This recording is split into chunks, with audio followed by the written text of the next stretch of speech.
Boa noite. Hoje, 1º de setembro de 2008, estamos aqui com mais uma edição pela Just TV de um Jurídico News.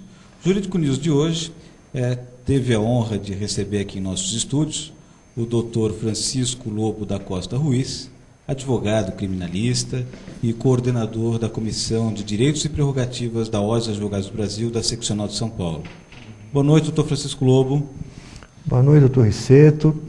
Quero agradecer o convite que me foi formulado para participar aqui desse programa e tentar trazer algum elemento, algum subsídio para os seus ouvintes.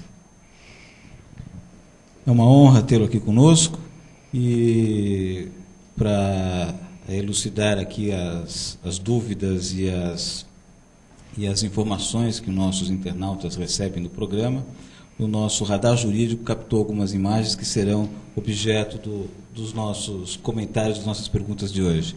Por gentileza, produção, radar jurídico de hoje.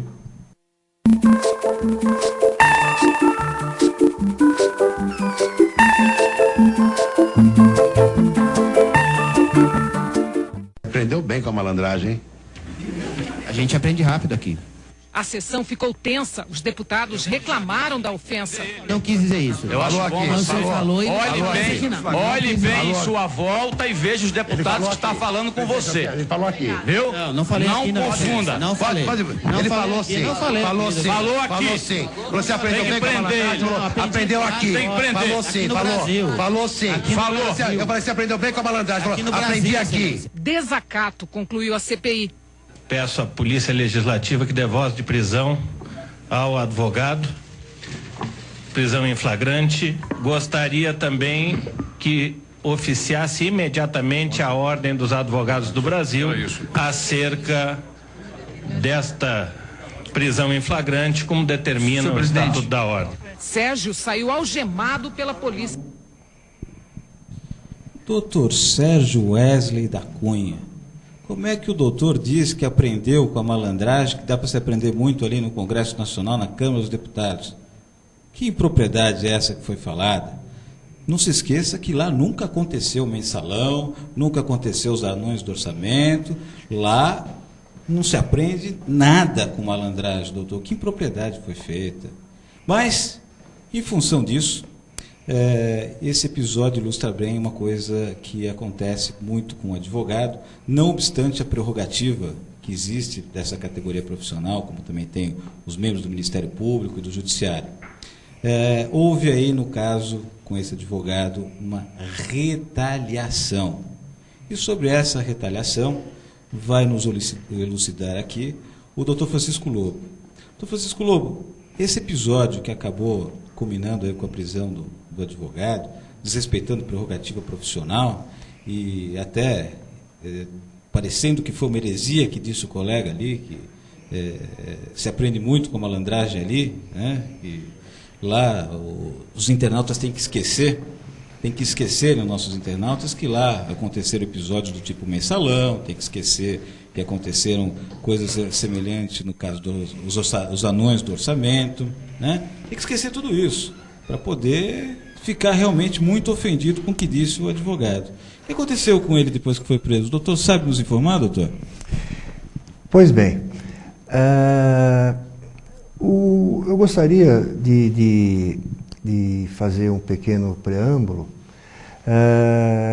diante dessa matéria que foi apresentada, dizendo que os assuntos de interesse do direito penal, eles precisam ser analisados e verificados, cotejados na sua inteireza, não é? Então nós tivemos aqui um único momento que teria sido, na concepção dos parlamentares, um momento onde houve o cometimento do crime.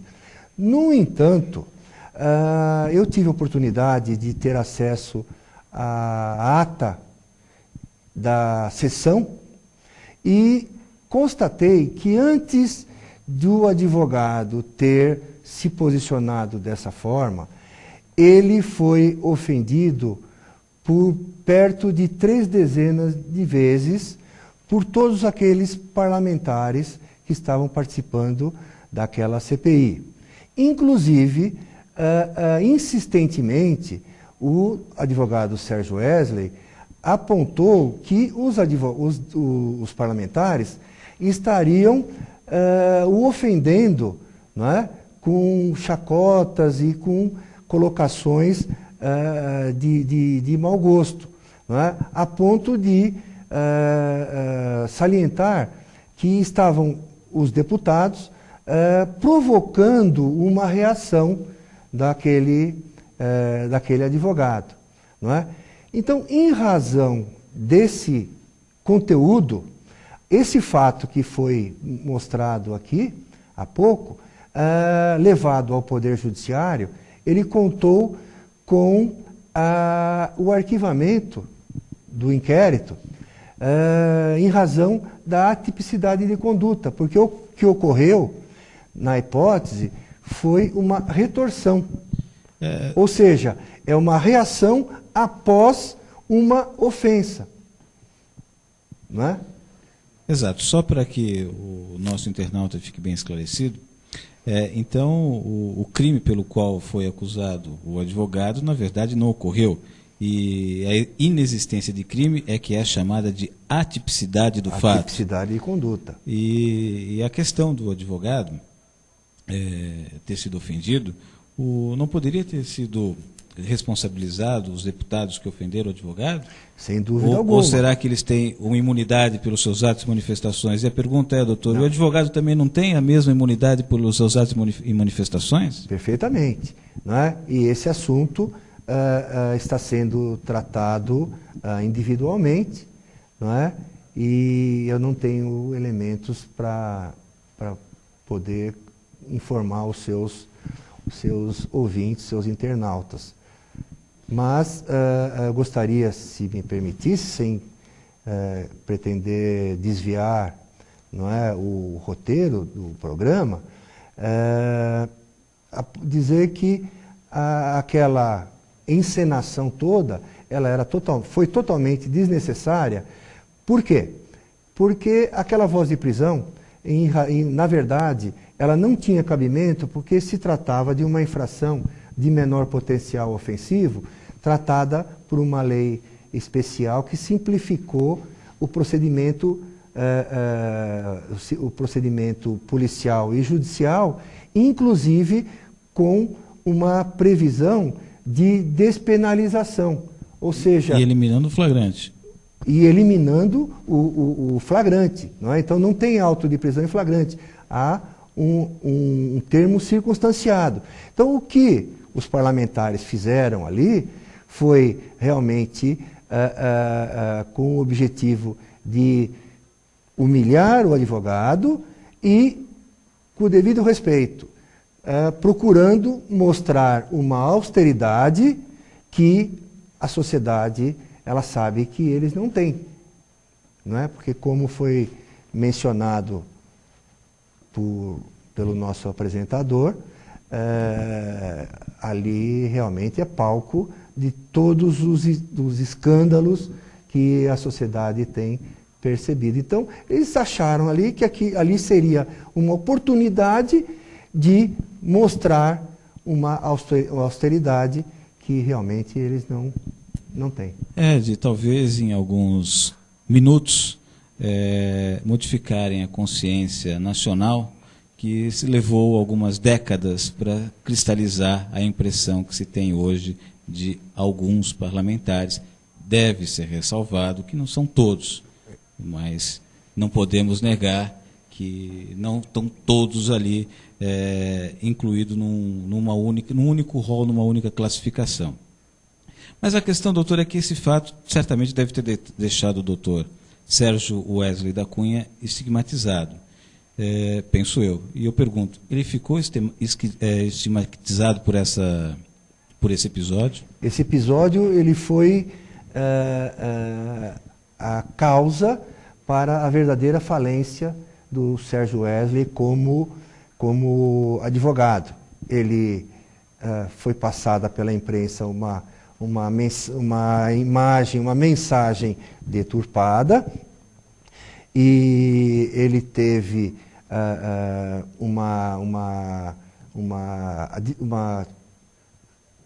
penalidade provisória, não é?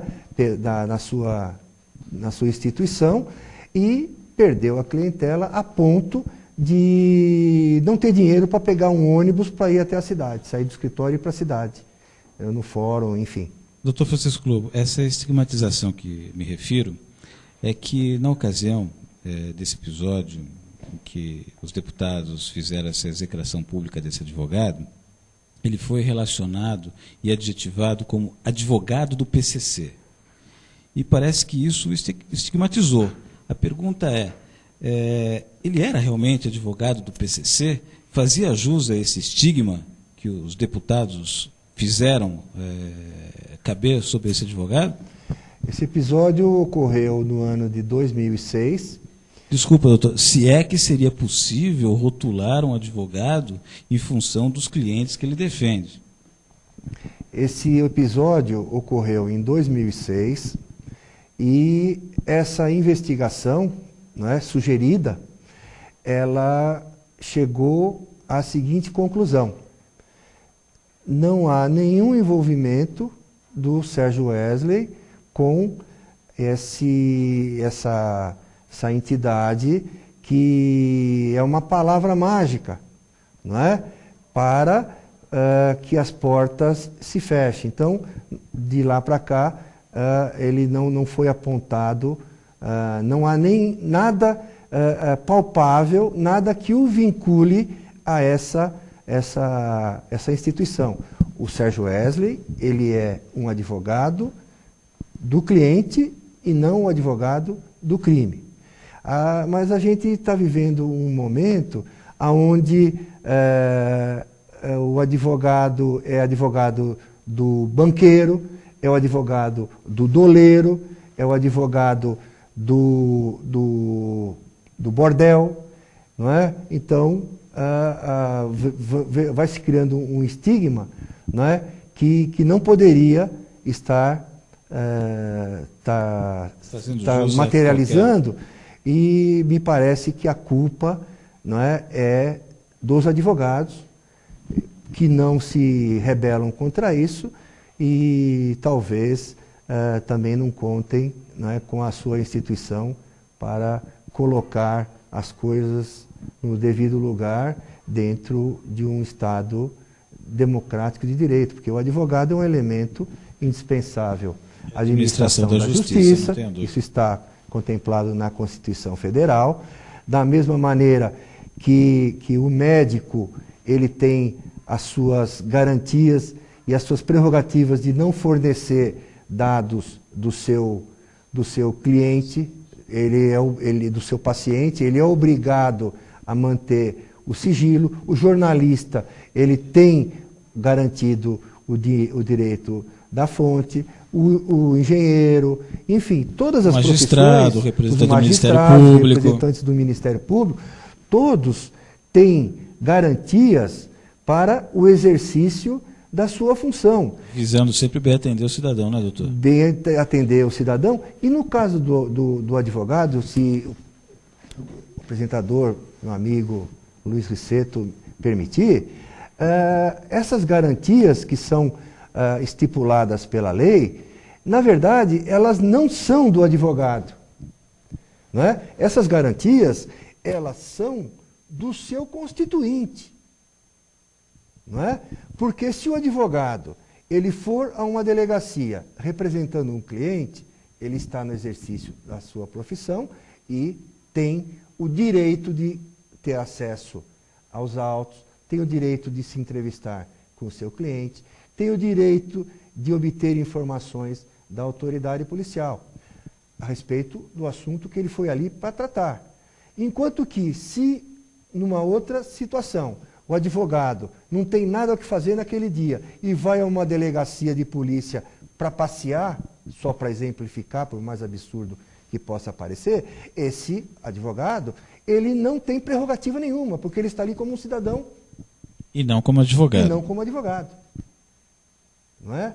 Então imagina um médico, não é, sair apregoando que uma determinada esposa de uma autoridade está com uma doença venérea. Então, bem colocado, as prerrogativas profissionais, embora ditas profissionais e dos profissionais, elas visam sempre atender sempre o melhor dessas profissões para os seus assistidos, clientes, pacientes, etc. Mas, doutor, em relação ao doutor Sérgio Wesley da Cunha, ele era advogado criminalista, ao menos, ou ele era advogado que atua na área de família, sucessões, civil, execuções? O doutor Sérgio Wesley, de acordo com a documentação que nós apresentamos em juízo, a advocacia criminal representa no máximo 20% da sua clientela. Ele advoga na área trabalhista, ele advoga na área imobiliária, despejos, locações, ele atua em defesas de contribuintes no Tribunal de Impostos e Taxas, enfim, é um advogado, não é nenhum figurão, é um advogado do dia a dia, não é? Advogado de bairro, que tem um escritório pequeno, ele é o único advogado do escritório, não é? E tem a sua clientela diversificada. O programa, inclusive, tentou procurar o advogado para ser entrevistado a respeito dessa questão e soube que o advogado está preso. É verdade, doutor? E sabe dizer por qual razão ele estaria preso? Perfeito. Como foi mencionado pelo apresentador, uma vez criado o estigma, essa pessoa vai carregá-lo para o resto da vida, não é? E num atendimento a um cliente, esse doutor Sérgio foi a uma penitenciária e, segundo alegam, mas não provaram até agora, através de uma interceptação ambiental, ele teria tramado algo, né, com esse cliente e, em razão disso, ele foi denunciado por formação de quadrilha, que é um delito que prevê uma pena de 1 ano ou 2 anos na forma qualificada, e ele já está preso há 6 meses e 20 dias, ou seja, está preso preventivamente em razão da sua do seu passado, né? Que na verdade do estigma que foi causado a esse advogado. O passado representa realmente uma conduta não criminosa, tanto é que a justiça entendeu que naquele episódio da Câmara dos Deputados ele não praticou crime nenhum, e o inquérito foi arquivado a requerimento do Procurador da República oficiante na 12ª Vara Federal de Brasília. Pois bem, doutor, e em relação à instituição a que pertence o advogado? A Ordem dos Advogados do Brasil, ele é inscrito aqui em São Paulo, não é? Pergunto, foi concedida assistência judiciária ao advogado? O que a OAB está fazendo em relação a ele? Por que ele está preso ainda há 6 meses? Pode explicar aos nossos internautas, doutor? O Estatuto da Advocacia atribui como direito do advogado contar com a assistência da Comissão de Prerrogativas quando estiver sendo acusado da prática de um crime ocorrido no exercício profissional. É a hipótese, não é, do Sérgio. E essa questão ainda está sendo analisada pela Mas o doutor disse que ele está preso há 6 meses. 6 meses. O pedido feito à OAB de São Paulo foi feito quando? Foi feito imediatamente. Há 6 meses ainda não foi analisado, ainda não doutor? foi analisado o pedido. De modo que,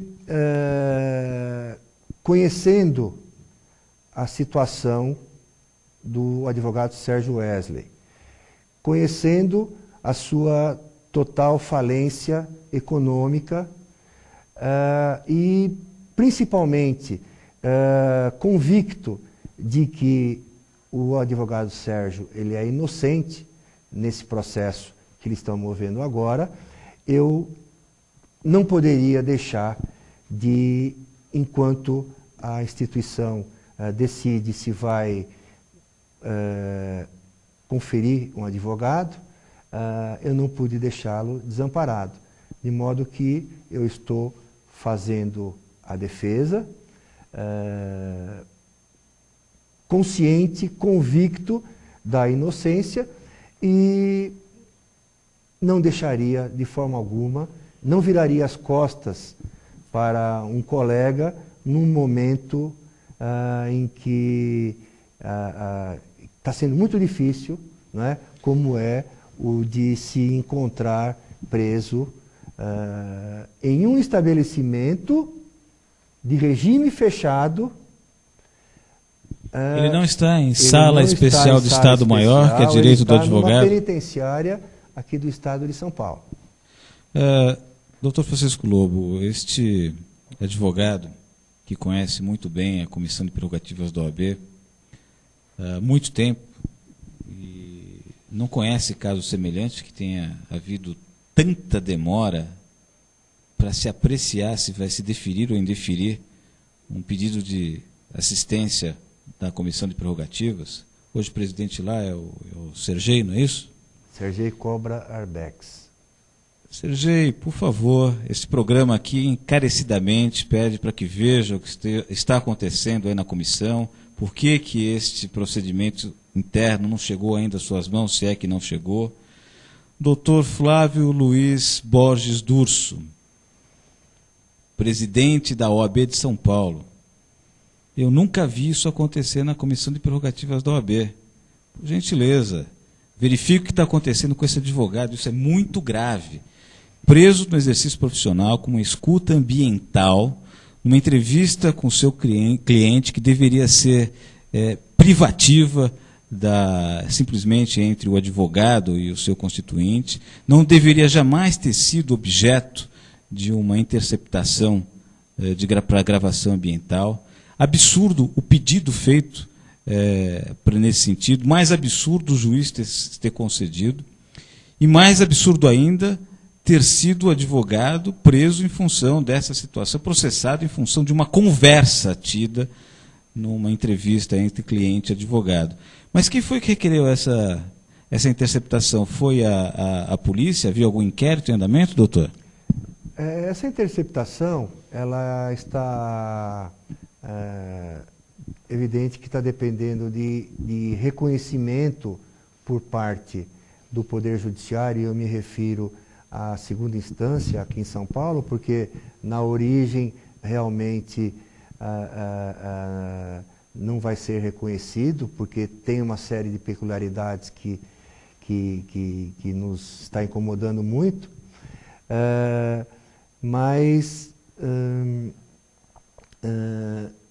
essa interceptação, a nosso ver, ela é totalmente ilegal, ela não tem fundamento legal. Mas quem requereu? Foi a Polícia Civil, Polícia Federal? Quem requereu? Nós temos, nós, até por dever de conhecimento para o exercício da profissão, nós precisamos saber o que acontece. Então, nós temos informação de que os presídios do Estado de São Paulo, todos os parlatórios estão censurados, os advogados estão tendo as suas conversas interceptadas através dessa escuta ambiental. Então, o que acontece é o seguinte: quando a conversa, do entendimento de quem está fazendo o monitoramento, pode ter algum comprometimento, então eles separam essa gravação e o juiz dá uma decisão autorizando, uma decisão posterior que no meio policial é chamada para esquentar o grampo. Não é? E é a hipótese, isso é muito grave, duplamente grave, doutor. Grave a violação de um direito do cidadão de poder ter uma conversa privativa com seu advogado, né? É um direito constitucional, está regulamentado em lei, por isso prerrogativa do advogado, e sendo prerrogativa de uma profissão, é qualquer atentado contra garantias de exercício profissional é considerado crime de abuso de autoridade. É um absurdo que isso esteja acontecendo, e mais absurdo ainda é a possibilidade de que isso esteja sendo esquentado a posteriori por algum magistrado. Eu, sinceramente, tenho uma certa relutância em acreditar no que está acontecendo. E o Ministério Público, doutor, o Ministério Público tem ciência disso? Ao que eu tenho detectado, o Ministério Público não só tem ciência, como aquece, não é, a essa verdadeira infâmia, não é, que está sendo cometida por autoridades que, na verdade, deveriam respeitar a lei, não é? E doutor, o doutor tem documentos a respeito de quem foi que formalizou esse pedido de interceptação, o despacho? O doutor trouxe documentos? Já foi apresentado em primeira instância, já está sendo apresentado no Tribunal de Justiça, mas nós temos sempre aquela barreira, que é a palavrinha mágica PCC, não é? Que fecha todas as portas. E o pior, não desperta a curiosidade do magistrado em se debruçar nos autos e verificar se realmente aquilo que estão falando é verdade. Porque no caso do Sérgio Wesley, nós temos aberrações, nós temos absurdos, nós temos fraudes detectadas e comunicadas e ouvido de mercador é o que está imperando. O doutor estava se referindo em relação a falsidades contidas na denúncia. Por acaso se referiam àqueles comentários que o doutor estava me dizendo, em relação ao fato de estar dizendo que o advogado teria supostamente adquirido algum veículo com dinheiro do PCC, constando isso na denúncia, e que, segundo o doutor estava dizendo, as provas documentais são no sentido de que o carro que se refere à denúncia é um carro que foi adquirido por uma compra financiada, sem entrada. E mais ainda, o doutor parece que estava mencionando o fato de que nessa denúncia consta que ele, para fundamentar esse processo de formação de quadrilha, esse crime de formação de quadrilha, suposto crime de formação de quadrilha, diz a denúncia, o representante do Ministério Público que assina essa denúncia, diz que o advogado teria arrolado, providenciado que fosse feita a oitiva de pessoas num rol de testemunhas para ser apresentado ao fórum, para que pudesse ser reconhecido por integrantes que supostamente queriam atentar contra a vida desse arrolado por uma defesa. Exato. E que esse advogado parece que não é sequer advogado nesse processo onde foi arrolada a suposta vítima desse atentado. É isso, doutor? Eu não estou conseguindo entender isso. São diversas as situações esdrúxulas. Vamos nos concentrar em duas. Primeira, a denúncia diz que o PCC forneceu dinheiro para que o Sérgio Wesley adquirisse um veículo e repassasse esse veículo para uma terceira pessoa. Nós provamos que esse veículo foi adquirido pelo Sérgio, em nome próprio, e financiado em 60 meses, sem entrada.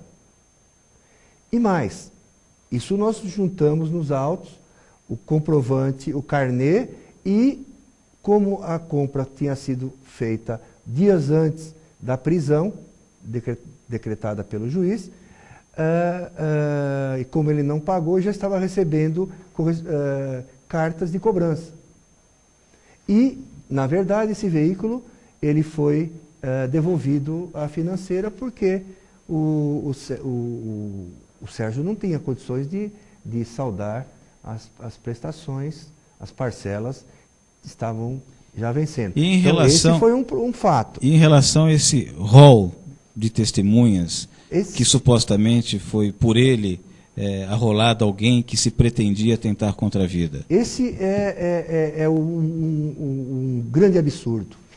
A denúncia diz que o Sérgio Wesley da Cunha teria, no final de 2007, ingressado nessa organização e, a partir dali, tramado a morte de um administrador do sistema penitenciário.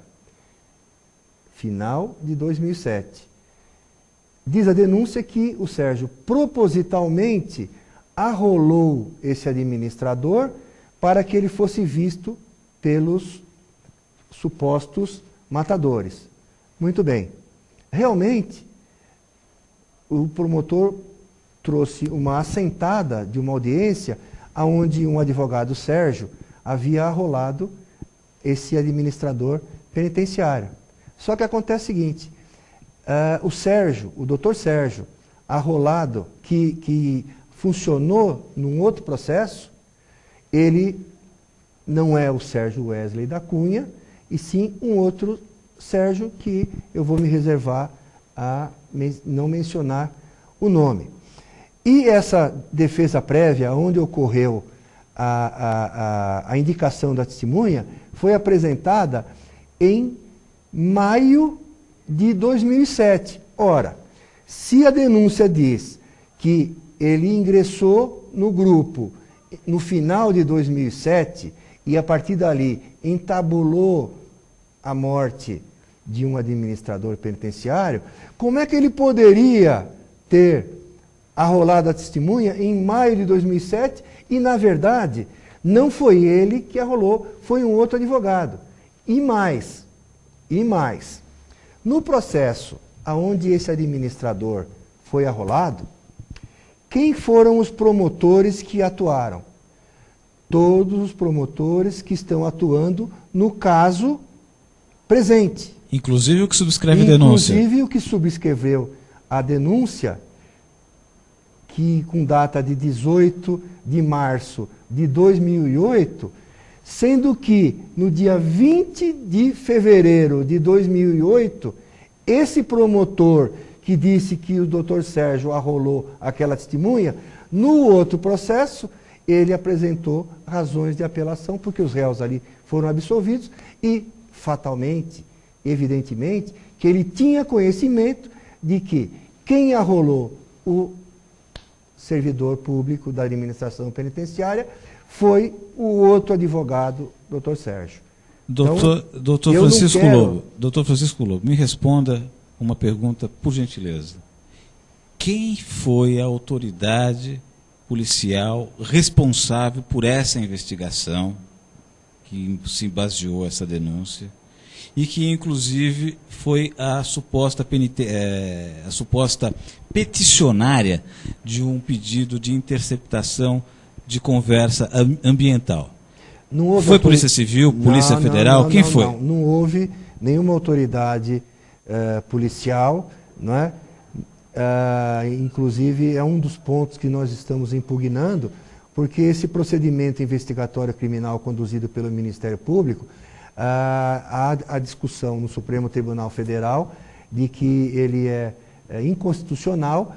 A votação ela está majoritária no sentido de que é inconstitucional, e essa investigação, no caso atual, foi toda conduzida pelos promotores do GAECO de São Paulo. Repito, Ministério Público, doutor Francisco, me explicou tudo já. Nós estamos falando daquela instituição onde tem representantes que estão querendo ter o direito de chamar para si o direito de fazer investigação policial. É isso que está sendo questionado no Supremo Tribunal Federal, não é isso, doutor? Exatamente. Pois bem, eu gostaria de dizer o seguinte, senhores internautas. Os membros do Ministério Público, existem membros do Ministério Público, representantes do Ministério Público, de excelente capacidade, de uma tenacidade, de uma compenetração no seu trabalho fervorosa, que tem amor ao seu trabalho e atua com muita responsabilidade. Chegou ao ponto até de entrar com ação civil pública contra o valor pago a diárias deles próprios. Tamanha o comprometimento de alguns representantes do Ministério Público com o seu compromisso de ser fiscal da lei. Agora, há outros representantes, como tem em todas as categorias profissionais, maus profissionais, que realmente acabam denegrindo a imagem da própria instituição.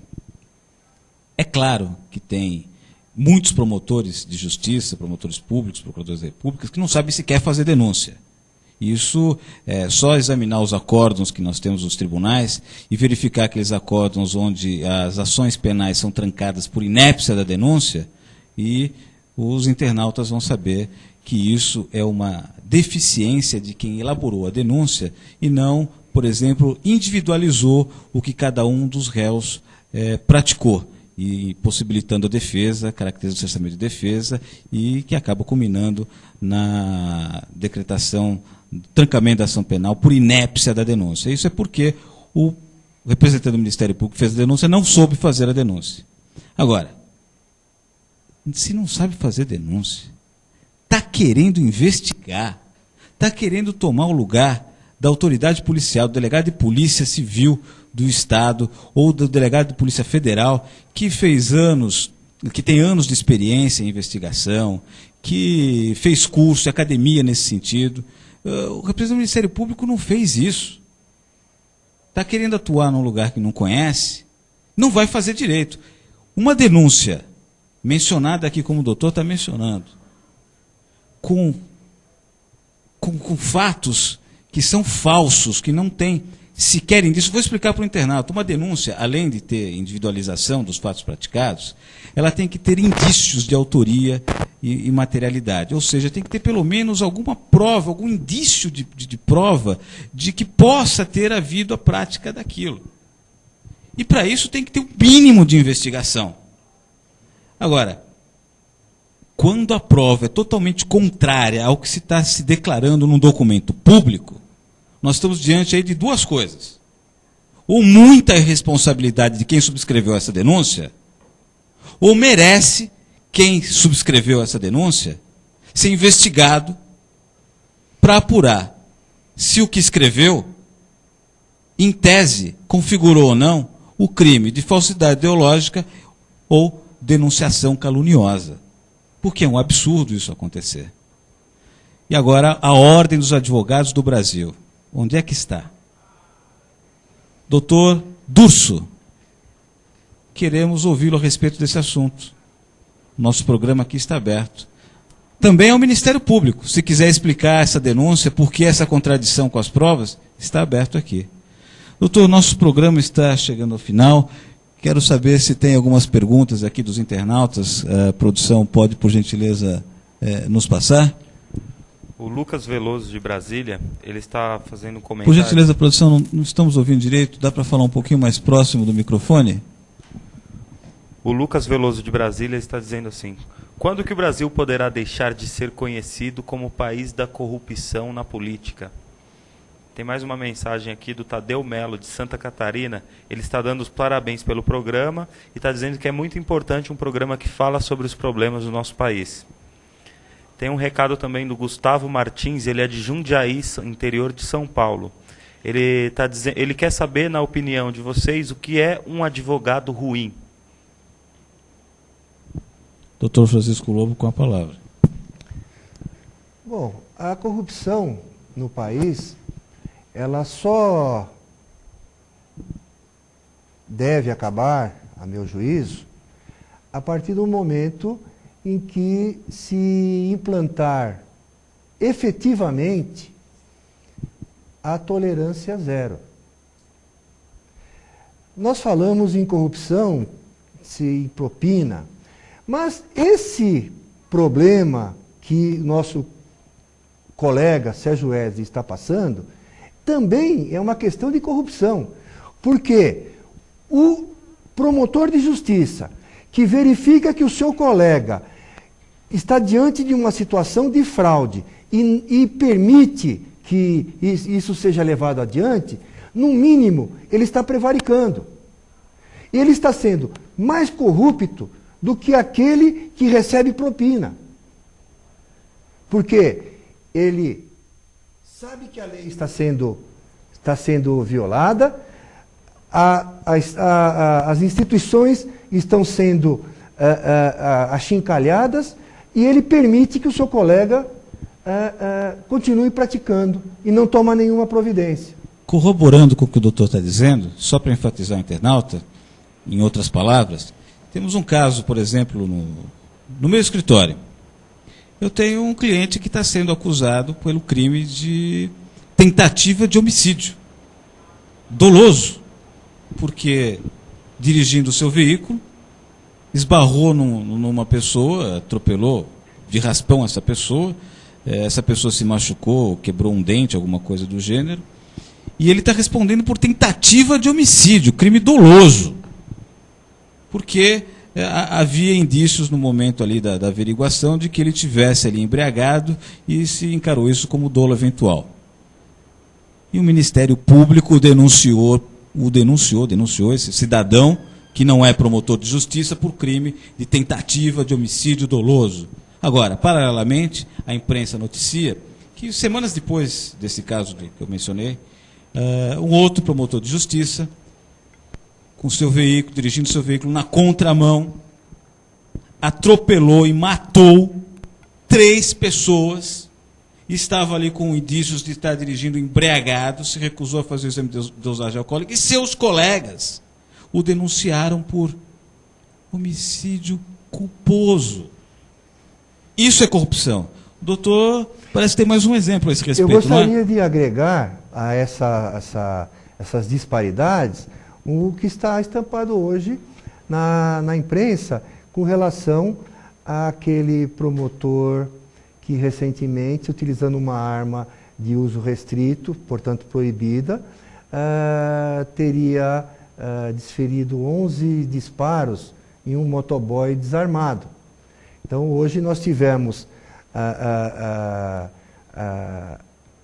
diria assim, um momento humorístico, né, de ler a notícia de que esse promotor foi denunciado por homicídio culposo, pelo excesso, e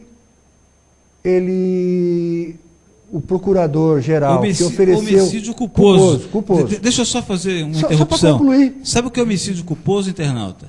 É aquele que é praticado sem a intenção. Não é doloso, não é intencional. E a pena é bem menor. Desculpa a interrupção, doutor. Então, e agora o que me parece cômico, né, é que, como se trata de uma infração que permite a substituição da pena por restritivas de direito, o procurador-geral que ofereceu a denúncia está propondo que, para que ele pague a pena, não preso, mas de uma forma alternativa, que ele frequente um curso de tiro. Que prêmio, não é punição, é prêmio. Gostaria de saber, às custas de quem, né? Não é? Então, são situações que realmente nos chocam. Vou só complementar, doutor, se me permite, essas perguntas, essas indagações dos internautas, para uma seguinte conjectura. A legislação é feita pelos nossos legisladores, eleitos por você, internauta. Estamos às vésperas de uma eleição municipal. É você que elege os seus representantes, que vai fazer por você o que você estaria fazendo se lá estivesse. Crime de corrupção existe, ativo e passivo. Data vênia, legislador. Não é óbvio que, se é crime, tanto para quem oferece ou paga para obter uma vantagem indevida de um servidor público, e é crime do servidor público que recebe, é por óbvio que vai ser difícil a apuração de um crime desse, porque nenhuma das duas partes tem interesse em denunciar a outra. Ou o crime tem que ser apenas o de corrupção passiva ou apenas o de corrupção ativa, ou pelo menos se dar uma excludente de criminalidade para aquele que fizer a denúncia do outro corruptor ou daquele que foi Assim, poderá haver um caminho para se acabar a corrupção. Doutor, estamos encerrando aqui o nosso tempo. Tem mais perguntas, produção? A Mariane Monza, da Moca, ela quer saber, no caso de um advogado saber que seu cliente cometeu um crime, gostaria de saber como ele faz para defender o mesmo. E isso é certo? O que pode acontecer com esse advogado? Doutor, por favor. O cliente pode chegar e dizer para o advogado que ele cometeu aquele delito. Isso não impressiona o advogado, até porque ele não é obrigado a acreditar no seu cliente, podendo essa confissão ser derivada de outra motivação. Mas o que eu quero dizer é o seguinte, isso para o advogado é irrelevante, porque a posição da defesa é de fazer com que o réu seja julgado de acordo com as normas existentes no nosso ordenamento jurídico. E com a prova dos autos. Quem tem de provar é quem acusa. No caso, o Ministério Público ou o particular, através de uma queixa-crime. Então, para o advogado, para ele, seria irrelevante, eu diria filosoficamente, né? Irrelevante o seu cliente dizer praticou o crime ou não praticou o crime. O fato é que o advogado vai fazer com que o cidadão seja julgado dentro da lei. É essa a posição do advogado. Só acrescentando, doutor, o advogado não é o Ministério Público e não tem o dever de fazer acusação nenhuma. Ele, quando recebe a informação do seu cliente, recebe em sigilo profissional. E tem não só o direito, mas o dever de não revelar aquilo que ouviu em seu escritório, no exercício da sua profissão, da qual deve ser protegido por sigilo profissional. De modo que, até que se ele fizesse, se ele cometesse, o advogado cometesse essa infração ético-disciplinar de revelar nos autos, olha, o meu cliente realmente veio no meu escritório e confessou que cometeu o crime, não só haveria uma punição para esse advogado, como o réu estaria sendo obrigatoriamente julgado indefeso pelo juiz, né? Porque quem estaria fazendo a defesa dele? Teríamos nas duas pontas de defesa e acusação, na verdade, duas acusações contra ele. Não é isso, doutor? Perfeito. E nós temos de considerar também o seguinte, o cliente chega no escritório e diz, olha, eu pratiquei tal crime. Só que, pela descrição da conduta, nós não encontramos uma correspondência com o dispositivo penal. Então o cliente acha que praticou um crime, mas na verdade ali falta um elemento subjetivo, um elemento normativo, enfim. Ele não é técnico para saber se cometeu o crime ou não. Produção, nós estamos no nosso tempo, estou vendo, limitado. Vamos ver as últimas perguntas. A última pergunta que tem dos internautas. Aqui, doutor Luiz, a última pergunta. Fausto Crispim, de Bela Vista, São Paulo. Quando um advogado é preso, tem mais direitos do que o outro cidadão comum? Por favor. O único direito que o advogado tem, não é o de não ficar com convivência com a massa carcerária que não ostenta o direito a uma prisão especial. Essa é a diferença, esse é o diferencial. Ele tem direito a uma sala... Ele tem direito a uma sala do mesmo jeito maior, que o promotor de justiça, o juiz o juiz, o jurado, os dirigentes religiosos, um determinado número de pessoas que a lei elenca como portadoras do direito de uma prisão especial.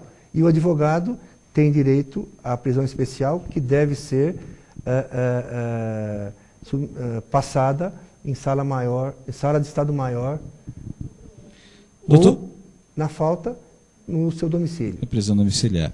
Doutor Francisco Lobo, nós queremos aqui, ao final do nosso programa, agradecer aqui a sua honrosa presença, por nos ter brindado com seus conhecimentos, ilustrado as dúvidas dos nossos internautas, e gostaríamos de fornecer aqui os últimos minutos para que fizesse as suas últimas considerações no nosso programa de hoje. Eu gostaria de agradecer o convite, esses momentos agradáveis que nós passamos aqui, procurando mostrar para os internautas a visão da advocacia, O tempo foi escasso, mas eu acho que alguns pontos importantes foram aqui comentados.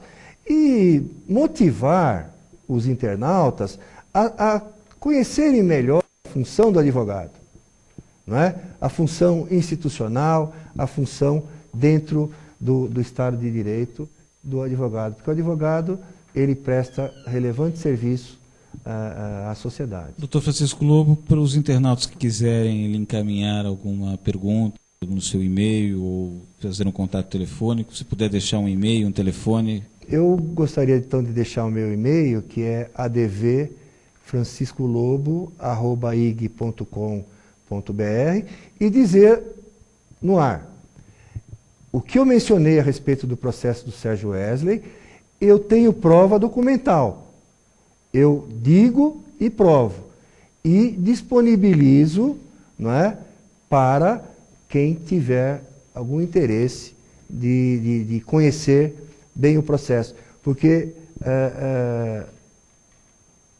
a necessidade de um exame, não nesse caso específico, mas em outros casos, os seus internautas devem saber que o processo é público. Então, qualquer pessoa que se interessar de algum caso, a respeito de algum caso que está na mídia, ele pode ir ao cartório e verificar. Lendo o processo, com certeza verificará que o que está saindo na imprensa não condiz com a realidade do processo. E o que vale é o processo.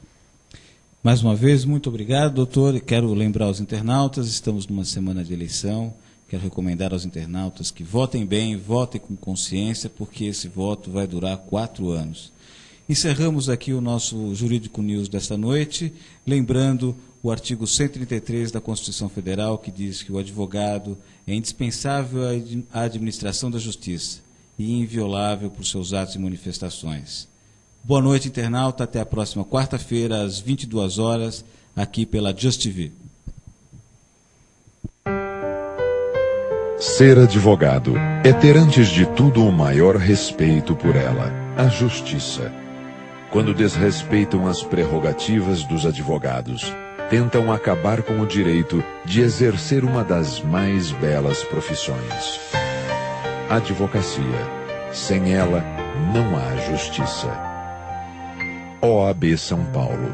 A valorização do advogado é a nossa maior causa.